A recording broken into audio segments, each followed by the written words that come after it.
Саламатсыздар ма, құрметті оқушылар. Бүгін біз алгебра 7-ші сынып 3-те 90-шы есепті шарамыз. Бұл жерде мынандай екі график берілген. Осы екі график арқылы біз теңдеулер жүйесін жазуымыз қажет. Бірінші мына графикке қарайық. Бұл графикте бірінші түзу x плюс y тең 4 түзу берілген, екінші түзу 2x минус y тең минус 2 деген түзу берілген. Яғни осы арқылы біз теңдеулер жүйесін қалай құрамыз? Яғни өзінше де саламыз. x плюс y тең 4 деген түзу, екінші 2x минус 3y тең минус 2 деген түзу. Яғни осындай теңдеулер жүйесін береді. Бұл бірінші, осы график арқылы біз не істедік? Теңдеулер жүйесін жаздық. Енді екінші графикке қараймыз. Осы екінші график арқылы екінші теңдеулер жүйесін жазамыз. Яғни бірінші бізде 2x плюс y тең 6 деген түзу берілген. Сосын минус 4x плюс 3y тең 8 деген түзу берілген. Осылай теңдеулер жүйесін қосақ, демек бізде осындай теңдеулер жүйесі пайда болады. Енді теңдеулер жүйесін жазып болдық. Енді осы графикке қарап теңдеулер жүйесін шеш дейді. Теңдеулер жүйесін шешеміз.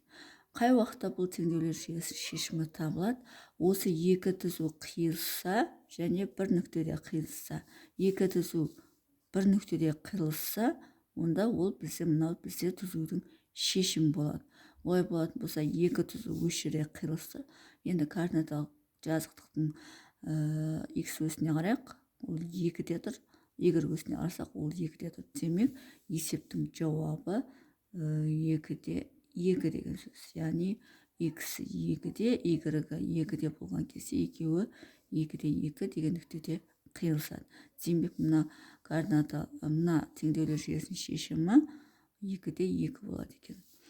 Енді мына теңдеулер жүйесінің шешімін көрейік. Неге қарасақ, екі түзу қиылысып тұр бір нүктеде, ал оның x-і 1 болып тұр, y-і 4 болып тұр. Демек, бұның жауабы x-і 1, y-і 4. Демек, мына теңдеулер жүйесінің жауабы 1-де 4. Осылай графикке қарап айта салады екенбіз. Енді оның дұрыс бұрыстығына көзімізді жеткізейік. Мысалы, біз мынаны алдық. Графиктен жаздық. Теңдеулер жүйесінің графиктен жауабын жаздық. Енді біз осы уақытқа шейін мына теңдеулер жүйесін қалай шығаратынын білетін едік. Сол бойынша кәдімгі өзіміздің әдіспен шығарайық, яғни қосу әдісімен. Мына екеуін қосқан кезде бізде бір айнымауын жойып жіберген. Ол үшін мысалы мынаны 3-ке көбейтейік. 3-ке. Біріншісін 3x плюс 3y тең 12 болады. 2x минус 3y тең минус 2 болады. Яғни біріншісін біз 3-ке көбейттік. Сонда біз екеуін қосатын болсақ, мына екеуі жойылады. Мына екеуі 5x болады. 12-ден 2-ні алсаң 10 болады. X тең 2 болады. Демек, бізде x-іміз шығып тұр. Енді y-ті таба салсақ болады. Мына жерге біреуін орнына қойып y деп отырғанымыз, яғни мына жерге x тең оң жағына түсірейік. 4 азайту x деген сөз. Сонда y тең x орнына 2-ні қоямыз, сонда 2 болады. Біздің y-іміз 2 болып тұр. Демек, мынау да табылып тұр.